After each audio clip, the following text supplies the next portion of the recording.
평화의 기도로 유명한 프란시스를 아실 겁니다. 그가 어렸을 때 길거리에 앉아서 펑펑 울고 있었다고 합니다. 그러자 지나가던 마을 어른이 프란시스를 보고 이렇게 물었답니다. 프란시스야, 왜 울고 있니? 물었답니다. 그랬더니 프란시스가 이렇게 말을 했답니다. 지금 예수님의 십자가를 생각하고 있어요. 그런데 제 마음이 너무 아파요 라고 울고 있었다라고 말합니다. 저는 오늘 이 자리에 나온 어린이들 모두가 그런 프란시스와 같은 마음이 있었으면 좋겠습니다.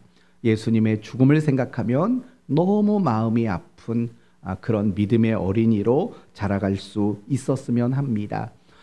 물론 여러분 모두도 마찬가지입니다. 저는 여러분 모두가 신앙의 감성이 많아질 수 있기를 바랍니다. 예수님의 죽음을 생각하며 우리의 마음에 애통하는 마음이 들고 예수님의 부활을 생각하면 정말 어린아이가 뛸 듯 기뻐하는 그런 신앙의 감수성들, 이런 것들이 여러분에게 풍성해졌으면 좋겠습니다. 오늘 본문은요, 많은 그리스도인들에게 눈물 흘리도록 만드는 예수님의 죽음의 장면을 소개하고 있습니다. 오늘 말씀을 통해서요, 예수님의 죽음의 의미는 과연 무엇인지, 그리고 예수님의 그 죽으심의 의미를 깨닫는 우리 모든 성도들의 마땅한 삶은 무엇인지 함께 살펴보는 시간을 가지려고 합니다. 오늘 본문은 예수님의 죽음을 소개하고 있습니다. 예수님은 9시경, 우리 시간으로 9시경 십자가에 못 박혔습니다. 그리고 오후 3시 무렵에 예수님은 운명하셨습니다. 그리고 해가 지는 시간 그 직전인 오후 6시 이전에 예수님은 무덤에 장사되셨을 겁니다. 오늘 본문은 12시로부터 오후 3시까지 있었던 그 3시간 동안에 있었던 일들을 소개하는 겁니다. 가장 두드러진 발음이 가장 두드러진 일은 무엇이냐면 온 땅에 무엇이 임했습니까? 어둠이 임했다고 말합니다. 45절을 보니까 제6시로부터, 여기서 말하는 제6시란 낮 12시를 말하는 겁니다. 그때부터 제9시까지 온 땅에 어둠이 계속되었다라고 말을 합니다. 여러분, 낮 12시라는 것은요, 가장 밝은 시간일 때라는 걸 우리는 압니다. 어느 나라든 낮 12시는 가장 밝은 시간대입니다. 그런데 중요한 것은 무엇이냐면 가장 밝은 그 시간에 가장 짙은 어둠이 임했다라는 거예요. 그래서 학자들은요, 가장 밝은 그 시간에 어둠이 임한 이 일들을 마치 이것과 같다고 말합니다. 일식현상. 여러분, 우리 자연현상 중에 일식이라는 현상이 있지 않습니까? 바로 그 현상 때문에 온 땅이 어두워진 것이다, 이렇게 말하는 분들도 있습니다. 그런데 사실은 그게 그렇게 중요한 것은 아닙니다. 그게 자연적인 현상이든 아닌든 그것이 우리에게 별다른 의미를 주지는 못합니다. 그렇다면 정말 중요한 의미는 무엇이냐면 그 어둠의 현상이 더 중요한 무엇인가를 의미하는 바가 있다라는 거예요. 그게 뭘까요? 예수님은 세상에 오실 때 무엇으로 오셨을까요? 요한복음 1장을 보면 특별히 예수님을 이 땅에 오실 때 무엇으로 오셨다라고 강조를 해요. 그게 뭘까요? 빛으로 오신 분이라고 요한복음 1장은 강조를 해요. 따라서 온 세상에 어둠이 임했다라는 것은 하나의 상징적인 메시지도 있는 거죠. 어떤 메시지가 있을까요? 세상의 빛으로 오신 그분의 생명이 꺼져가고 있다라는 하나의 상징적인 의미가 있는 거예요. 그런데 그거보다 훨씬 더 중요한 의미가 있어요. 그건 뭐냐면 예수님의 죽음이 무엇을 위한 죽음이며 예수님의 죽음이 어떤 의미를 가진 죽음인가, 이것을 설명하기 위해서 흑암의 시간이 등장하고 있다라는 거예요. 여러분, 이 부분을 우리가 이해하려면요, 구약 성경으로 우리의 생각을 잠시 옮겨가야 돼요. 지금부터 여러분 상상해 보시기를 바라요. 어두움이 임하는 사건과 그 다음에 죽음이 나타나는 사건, 과연 어느 부분에 이런 사건들이 동시에 나타날까요? 여러분이 잘 아시는 출애굽기에 이 이야기가 등장해요. 하나님은 이스라엘 백성들을 구원하기 위해서 10가지 재앙을 내리셨어요. 그런데 그 중에 온 세상이 어둠이 임하는 재앙이 있어요. 몇 번째 재앙일까요? 9번째 재앙이에요.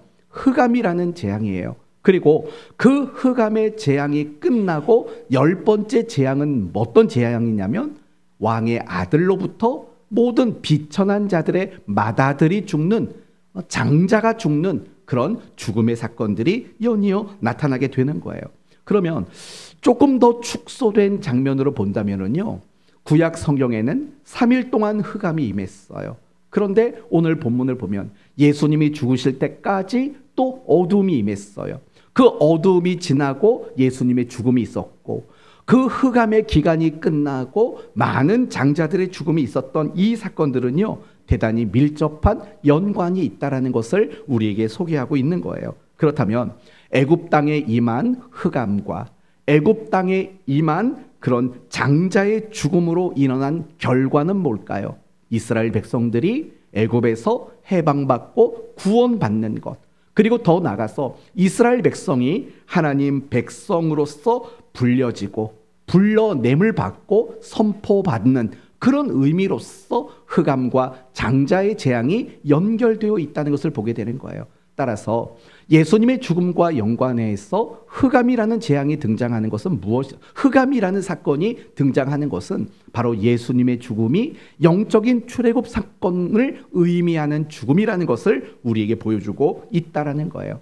예수님의 죽음은요, 죄와 사망의 종노릇하던 우리를 해방하고 구원해서 하나님 나라의 백성을 삼기 위한 죽음이다라는 것을 보여주기 위해서 이 흑암이라는 사건이 등장하게 되었다라는 거예요. 맞아요. 예수님의 죽음은요, 어제 저녁에도 여러분에게 강조를 했지만 그분 자신을 위한 죽음이 아니었어요. 예수님의 죽음은 철저히 우리를 위한 대속적 죽음이라는 사실을 우리는 기억해야 돼요. 그런데 여러분, 이 이야기는요, 이미 우리가 살펴봤던 이야기 속에 다 등장했어요. 예를 들면 바라바 이야기 아시죠? 바라바를 놓아줄까? 예수를 놓아줄까? 했을 때 이 바라바가 노임을 받게 돼요. 사실은 바라바는요, 죽을 수밖에 없는 사람이에요. 죽을 수밖에 없는 모든 인간의 대표자예요. 그런데 예수 그리스도로 인해서 그가 죽지 않고 살게 되었던 거죠. 우리가 어제 보았던 구레네 사람 시몬의 이야기도 마찬가지였던 거예요. 구레네 사람 시몬이 예수님의 십자가를 대신 졌잖아요. 사실은 그걸 대신 진 것으로 보시면 안 되는 거예요.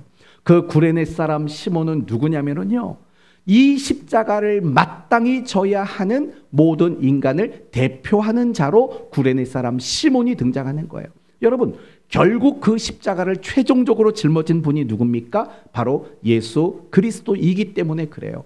그래서 바라바가 풀려나는 그 사건, 그리고 구레뇨 시몬이 잠시 십자가를 대신 졌지만 결국 그 십자가를 예수님에게 떠넘긴 사건, 이 모든 것들은요, 예수님의 죽음이 바로 인간을 위한, 우리 모두를 위한 대속 죽음이라는 것을 보여주고 있는 거예요. 그리고 오늘 본문 이후로 보시면 또 한 명 등장하는 인물이 있어요. 여러분, 예수님이 운명하시고 예수님은 누구의 무덤에 장사가 되었을까요? 여러분이 잘 아시는 아리마대 요셉이라는 사람의 무덤에 장사가 되었어요. 그 사건 자체도 예수님의 죽음이 대속적 죽음이라는 것을 보여주는 이야기예요. 왜 그렇습니까? 그 예수님이 장사된 그 무덤은 원래 누구의 무덤이었어요? 아리마대 요셉의 무덤이에요. 그가 죽어서 들어가야 할 자리예요. 그렇지만 그가 죽어서 들어가야 할 그 자리에 지금 누가 들어간 겁니까? 예수님이 들어가신 거예요. 따라서 바라바를 놓아준 사건, 그리고 구레뇨 시몬의 십자가 사건, 그리고 아리마대 요셉의 그 무덤 사건은 모두가 다 한결같은 공통적 메시지가 있는 거예요. 그게 뭐냐? 예수님의 죽음이 도대체 누구를 위한 죽음인가를 생각해 보라는 거예요. 그건 바로 우리를 구원하시기 위한 대속적 죽음이었다라는 거예요. 사랑하는 성도 여러분, 우리가 예수님의 고난과 예수님의 십자가를 묵상하고 있어요. 꼭 잊지 말아야 될 것은 그 모든 고난당하심과 그 모든 죽음은 결국은 나를 위한 죽음임을 우리는 기억할 줄 알아야 돼요. 그리고 그런 대속적 사건으로 인한 은혜에 대한 감사하는 마음을 우리 모두는 품어야 마땅할 거예요. 이제 조금만 더 중요한 이야기를 한번 해보도록 합시다. 예수님은 십자가에 못 박혀 죽으셨어요. 가장 고통스러웠던 건 뭘까요? 재판을 받는 치욕? 아니면 채찍에 맞고 손과 발에 못이 박히는 고통? 아니면 온몸의 탈수로 인해서 심한 갈증을 느꼈던 고통? 아니면 많은 사람들이 예수님을 조롱하고 비난하는 그 비웃음들? 물론 이런 것들도 역시 예수님을 대단히 고통스럽게 만들었을 겁니다. 그러나 사실은 예수님이 가장 고통스러웠던 순간은 오늘 본문의 다른 곳으로 묘사하고 있어요.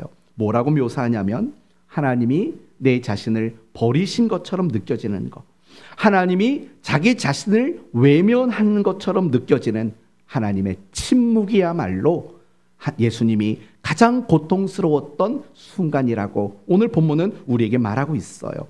예수님이 십자가에서 이렇게 절규하시죠. 46절을 보시면 제9시쯤에 예수께서 크게 소리질러 이르시되, 그 다음에 뭐라고 말해요? 엘리 엘리 라마 사박다니 하시니, 엘리 엘리 라마 사박다니 이렇게 말씀하셨다라는 거예요. 그 뜻이 뭐지요?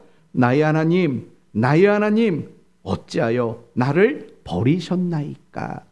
바로 이 고백 속에요, 예수님이 가장 고통스러워하는 그 심정을 표현하고 담아내고 있다라는 거예요. 무슨 말이에요? 하나님 왜 침묵하고 계십니까? 왜 하나님은 아무 말씀도 하지 않으십니까? 라고 예수님이 절규하고 있다라는 거예요. 엘리 엘리 라마 사박다니. 그런데 사람들이 예수님의 이 말을 듣고 또 뭐라고 말하냐면 49절에 그 남은 사람들이 이르되 가만두라, 엘리야가 와서 그를 구원하나 보자. 예수님을 그렇게 또 비난하기까지 한 겁니다. 그리고 결국 50절 말씀을 보시면 죽음이 예수님에게 최후의 일격을 가격하고 예수님이 죽임을 당하는 내용이 소개가 되고 있는 거예요. 정말 이상하지 않습니까? 지금 예수님이 십자가를 짊어지고 못 박혀 죽어가는 그 순간 속에 하나님은 단 한 번도 등장하지를 않는다라는 거예요. 단 한 번도 하나님은 예수님을 향해서 어떤 말씀도 하지 않으셨다라는 거예요. 철저히 예수님을 외면하셨다라는 거예요. 이것이 평생 하나님과 깊은 관계 속에 있고 연합 속에 있었던 예수님에게는 가장 큰 고통이었을 거라는 거예요. 만약에 예수님이, 이건 말도 안 되는 얘기지만, 그 평생 동안 하나님과의 친밀함이 없고 그분과의 교제 나누는 삶이 없었다면 과연 예수님이 이렇게 침묵하시는 하나님으로 인해서 고통하셨을까요? 결코 그러지 않았을 거예요. 그런데 예수님이 늘 하셨던 말씀이 뭐예요? 아버지와 나는 하나다 라고 말을 해요. 그만큼 하나님과 친밀함과 연합 속에 늘 존재하셨던 분이세요. 그런데요, 예수님이 고난을 당하시고 예수님이 십자가를 지시고 그리고 그 십자가에서 죽어가는 그 순간에는요, 하나님이 등을 돌려버리셨어요. 아무런 말씀도 주지 않으셨어요. 예를 들면 예수님이 공생애를 시작하며 세례 요한에게 세례를 받으셨어요. 그때 하늘에서 하나님이 그 자리를 향해서 뭐라고 말씀하셨냐면 이렇게 말을 해요. 이는 내 사랑하는 아들이요 내 기뻐하는 자니. 하나님이 이렇게 말씀해 주셨다고요. 예수님이 변화산에 올라가셨을 때에도 하늘에서 동일한 이야기가 나왔어요. 이는 내 사랑하는 아들이요 내 기뻐하는 자니 너희는 그의 말을 들으라. 이처럼 하나님께서는 그렇게 말씀하셨던 순간들이 얼마나 많이 있었는지 몰라요. 늘 사랑하고 내가 기뻐하는 아들이라고 하나님은 말씀해 오셨다고요. 그렇지만 예수님이 고난당하시고 예수님이 절규하는 그 순간에는 완전한 침묵을 지키고 계신다라는 거예요. 완전한 외면을 하고 계신다라는 거죠. 그렇다면 이제 여기서 우리가 생각할 것은 이런 것들이에요. 하나님은 도대체 왜 침묵을 하셨을까? 도대체 이해할 수 없는 그 침묵의 의미는 무엇인가? 우리는 이 부분을 묵상해야 되는 거죠. 여러분 그거 알고 계십니까? 말만 메시지는 아닙니다. 때로는 침묵이라는 것도 굉장히 강력한 메시지라는 사실을 여러분 아시지 않습니까? 우리는 가정 안에서 흔히 이 침묵의 메시지를 경험할 때가 있어요. 예를 들면 아이가 말을 안 들어요. 그럼 엄마든 아빠든 아무 말 안 하고 입을 딱 다물고 있으면 아이들이 어떻게 됩니까? 긴장하기 시작해요. 자기가 뭘 잘못했다라는 걸 느끼기 시작해요. 그렇죠? 침묵도 굉장히 강력한 메시지가 될 수 있는 거죠. 2011년도에 미국 애리조나 주에서 총기 난사 사건이 있었어요. 그리고 6명이 죽는 참 끔찍한 일이 있었어요. 그때 재직하고 있었던 대통령이 오바마 대통령인데 그들을 추모하기 위해서 그 곳에 갔어요. 그리고 연설대 위에 올라가서 연설을 했어요.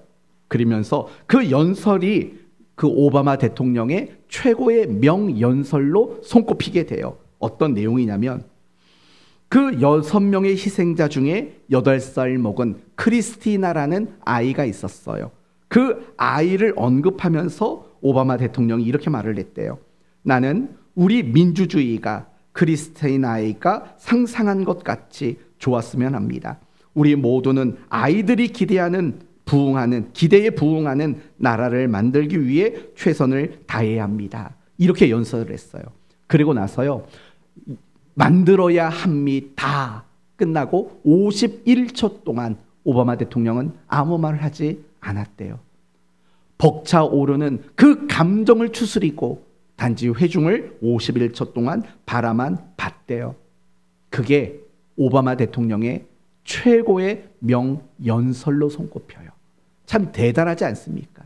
뭔가 멋진 말을 하고 뭔가 굉장한 말을 했을 때 그게 명연설이 아니라 그가 51초 동안 감정을 억누르며 침묵했는데 그게 최고의 연설이 됐다라는 거예요. 오바마 대통령을 추동하는 사람들에게도 최고의 연설이었고 오바마 대통령을 반대하는 사람들에게도 그 연설은 최고의 연설로 다가왔다라는 거예요. 제가 여러분에게 무엇을 말하는지 아세요? 침묵, 그것도 굉장히 강력한 메시지라는 거예요. 예전에 나폴레옹이요, 전쟁터에 나가면 어김없이 군사들 앞에 연설을 했대요. 그런데 나폴레옹이 연설을 하는 습관이 있었대요. 그게 뭐냐면 적어도 30초 이상은 병사들을 묵묵히 바라보고 침묵을 지키다가 말을 꺼내는 습관이 있었대요.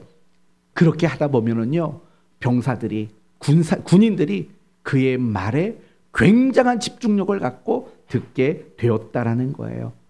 제가 여러분에게 말씀드리는 요지는 다 똑같아요. 말보다 침묵이 훨씬 더 강한 메시지가 될 수도 있다라는 거예요.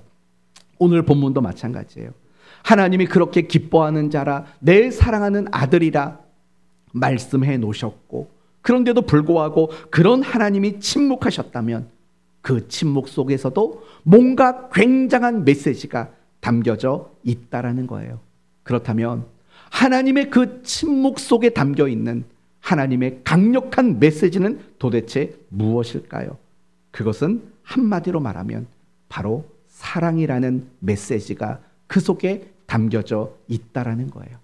조금만 더 구체적으로 말하면 이런 거예요.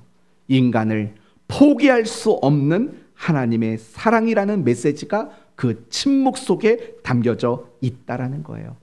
조금만 더 구체적으로 말한다면 예수님의 십자가의 죽음이 아니고는 그 어떤 방법으로도 인간을 구원할 수 없음을 안 하나님의 사랑에 대한 메시지라는 거예요.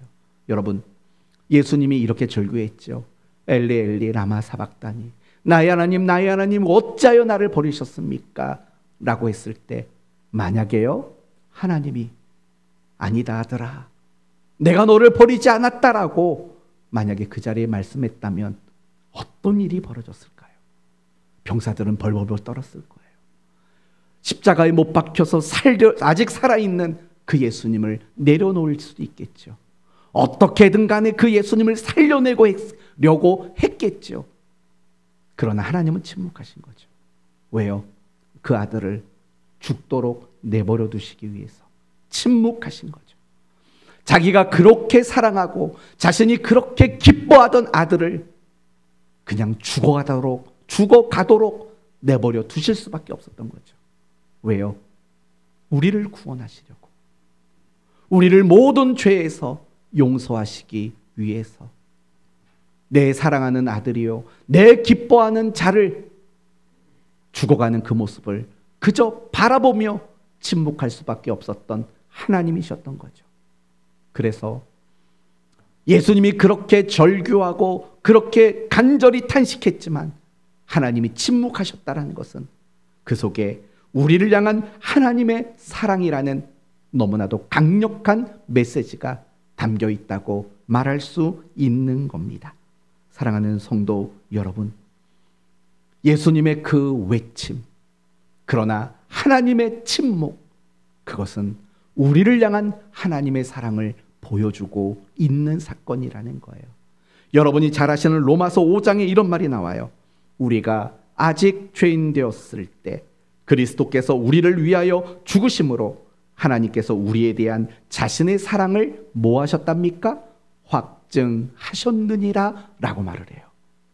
하나님의 그 침묵은 결국 우리를 사랑하시는 그 사랑에 대한 확증의 사건이었다라고 말씀하고 있는 거예요. 이와 같은 이야기가 욥기서를 통해서도 발견될 수 있는 거예요. 욥은 정직하고 의로운 신앙생활을 했던 사람이에요. 정말 하나님을 사랑하고 정말 경건하게 살려고 몸부림친 사람이 바로 욥이에요. 그러나 그 욥이 겪었던 일이 뭡니까? 10자녀를 잃고 모든 재산을 빼앗기고 건강도 잃어버리고 아내도 도망쳐 나가버리고 심지어는 그런 자기 자신을 찾아와서 친구들이 이건 다 너 죄 때문이야. 얼마나 마음을 후벼 파는 소리를 했겠냐고요. 너 10명의 자녀 죽었지? 그거 왜 그런 줄 알아? 너가 죄 지어서 그래. 네 죄 때문에 10명의 자식이 죽었어. 이런 식의 말을 했다고요.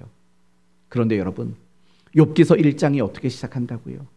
욥은 동방의 의인이요 정직한 자라. 하나님이 사탄에게도 이 욥을 칭찬할 만한 그런 인물이었어요. 그런데 이상하죠?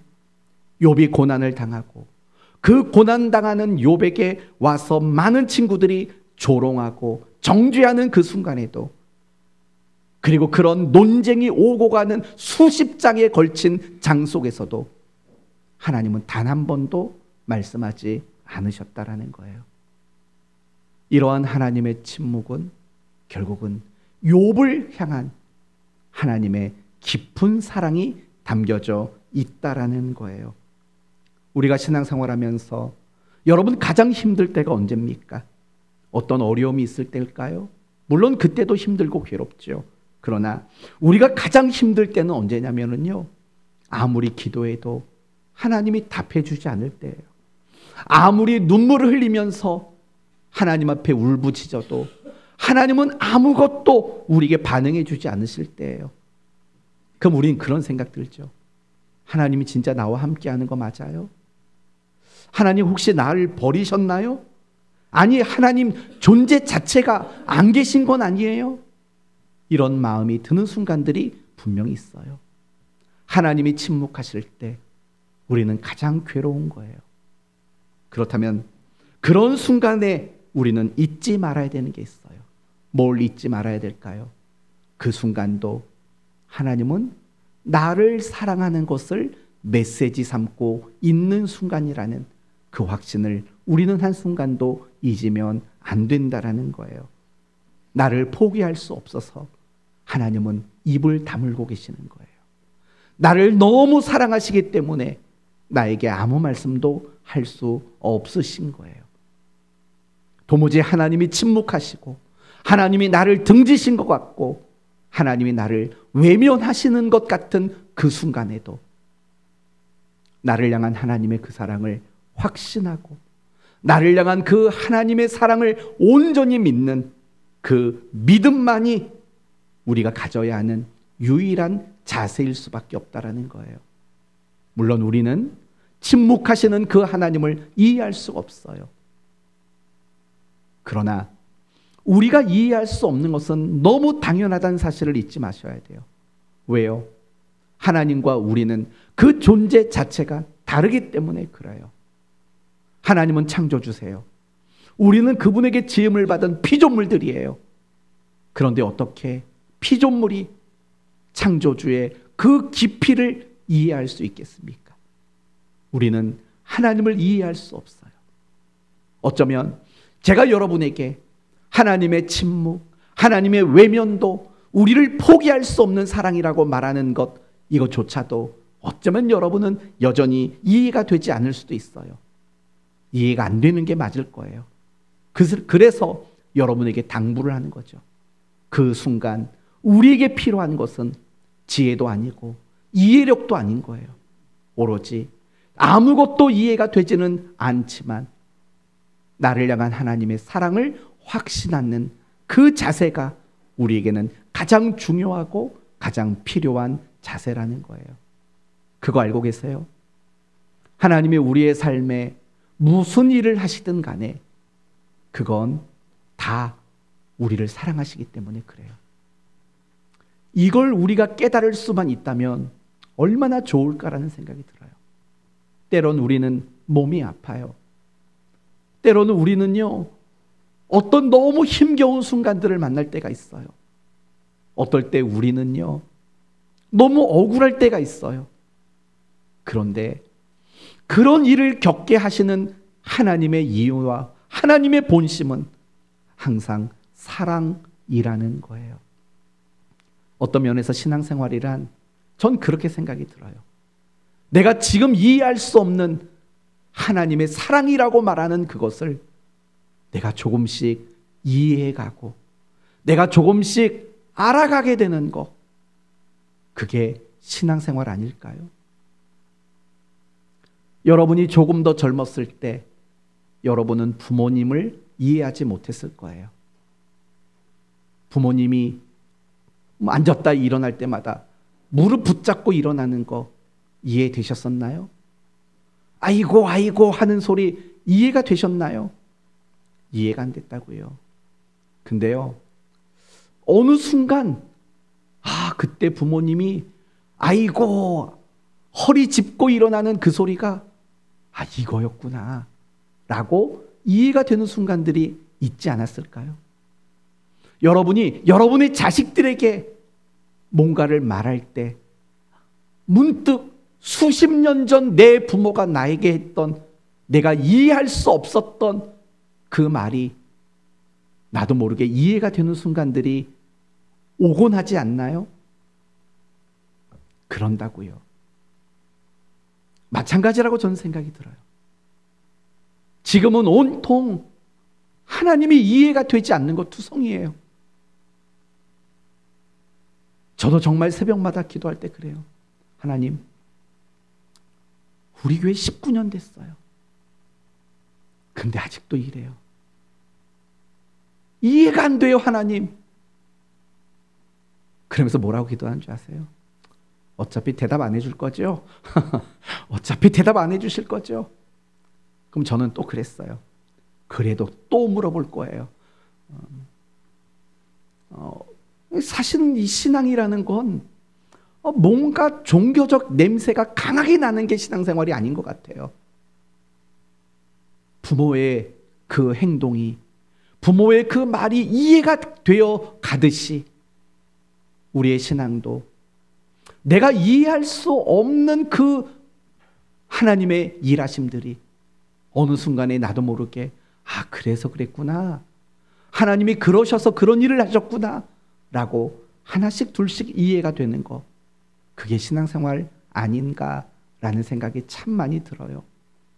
사랑하는 성도 여러분, 그런데 우리가 그걸 깨닫는 그 순간이 오기까지는요, 우리에게 뭐가 필요하냐면, 이해가 안 돼.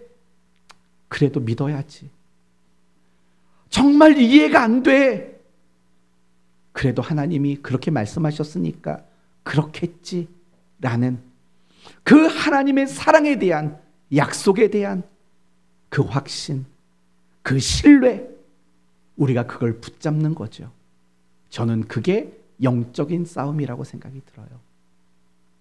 많은 사람들은 영적인 싸움을 자꾸 눈에 귀신 보이는 것만 가지고 얘기를 해요. 제가 언젠간 얘기를 했죠. 제가 학창 시절에 교회를 다녔는데 어느 한 전도사님이 있었어요. 난 이름도 아직도 기억나요. 이창환 전도사님이라고. 그분이 멀리 살았어요, 교회에서. 옛날에 철야 예배는 항상 12시 넘어야지 제맛이었지 않습니까? 그쵸? 항상 12시 넘어 1시쯤 끝나고 집에 가고, 믿음 좋은 권사님들은 새벽 5시까지 기도하다가 5시 새벽 예배 드리고 하루 일과를 마무리하고 집에 가는 그런 때가 있지 않았습니까? 근데 그분은 집에를 갈 수 없으니까 저희 집에 와서 주무셨어요. 제 방에서 저랑 같이 잤어요. 어느 날 이분이 아침에 눈을 뜨더니 갑자기 자기 팔에 긁힌 상처를 보여주면서 이렇게 말을 하는 거예요. 그때 제가 아마 갓 전도사가 됐을 무렵이었던 것 같아요. 최 전도사, 이 상처 봐. 보이지? 이거 원래 없던 거야. 그런데 간밤에 내가 영적인 싸움, 마귀와 싸우다가 상처가 이렇게 났어. 되게 진지하게 그 말을 하더라고요. 그때는 그런가 보다 했죠. 근데 영적인 싸움이 정말 그런 싸움일까요? 그건 그렇게 중요한 싸움은 아닌 거예요. 영적인 싸움은 결국 뭐냐면요, 이해되지 않는 그 하나님에 대한 의심을 갖게 되는 거예요. 믿고 확신하는 그 자리에서 의심이 들어가는 그 싸움이 사실은 굉장히 큰 영적 싸움이 아닌가라고 생각이 들어요. 그거 하나만 꼭 기억하셨으면 좋겠어요. 하나님은요, 모든 일을, 우리를 향한 사랑을 이유와 근거로 삼고 일하시는 분이세요. 예수님의 그 절규 앞에도 하나님이 침묵하셨던 것은 우리를 향한 사랑이었듯이, 내 삶의 다양한 모양의 하나님의 침묵도 여전히 나를 향한 사랑이라는 메시지임을 여러분 모두가 확신하는 그 일을 놓치지 않게 되기를 바랍니다. 그렇다면 대속적 죽음을 통해 구원을 받았어요. 그리고 우리를 향해서 포기할 수 없는 사랑을 나타내 주셨고, 우리는 그 사랑 안에 머물며 살아가고 있어요. 우리는 이제 어떻게 살아야 할까요? 첫째는 순종하는 삶을 살아가야 마땅해요. 하나님이 우리를 구원하신 것은 우리를 하나님 백성 삼으시고 하나님 백성답기를 원하시기 때문이에요.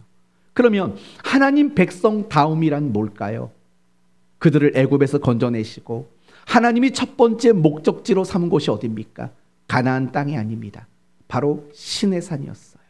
하나님 말씀에 대한 순종이 그들을 하나님 백성답게 만들기 때문이었어요.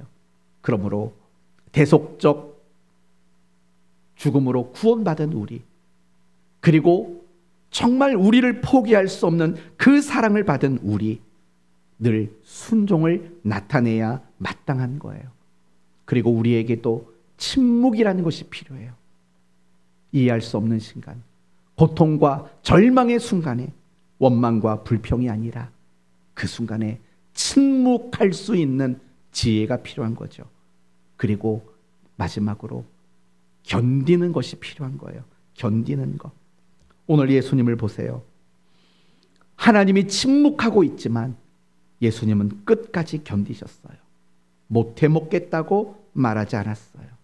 끝까지 견디신 거죠. 우리 모두도 마찬가지인 거예요. 제가 아마 지난 주일에도 이와 비슷한 이야기를 했던 것 같아요. 견뎌내는 거예요. 참아내는 거예요. 그것이 오늘 이 본문을 통해서 하나님이 우리 모두에게 요구하시는 신앙의 모습인 겁니다. 말씀을 마치겠습니다. 오늘 우리는 예수님의 죽음에 대해서 묵상했습니다. 그 죽음은 어떤 죽음입니까? 우리를 구원하기 위한 대속적 죽음이에요. 내 사랑하는 아들이요 내 기뻐하는 자가 절규함에도 불구하고 하나님이 침묵하시는 것은 우리 인간을 포기할 수 없는 하나님의 강력한 사랑이라는 메시지를 주시기 위함이었어요. 그러므로 그런 구원을 받고 그런 포기할 수 없는 사랑을 받은 우리 모두는 순종 가운데 살아가야 되고, 그리고 원망과 불평이 아닌 침묵 속에 있어야 하고, 무엇보다도 내게 주어진 견뎌내어야 하는 모든 시간 속에서 견뎌내는 성도가 되어야 합니다. 어떻습니까? 여러분은 잘 견뎌내십니까?